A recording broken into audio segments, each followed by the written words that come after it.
अस्सलाम नाज़रीन, Sindh online TV में भलीकार आवां मोहम्मद पहर शामिल करूं था हिन वक्त जो खबरूं।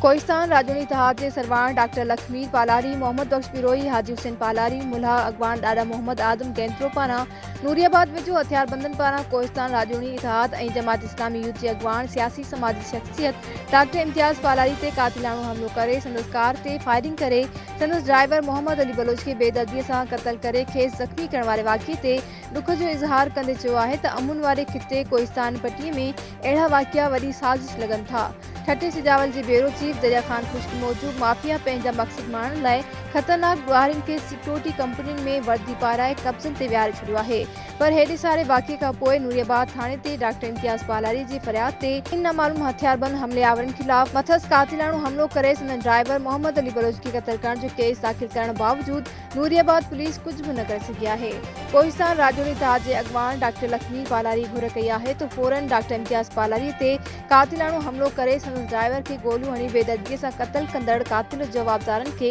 गिरफ़्तार करे खेसि तहफ़्फ़ुज़ फराहम कयो वञे। वधीक खबरुनि जी अपडेट्स जे लाइ ॾिसंदा रहो सिंध ऑनलाइन टीवी।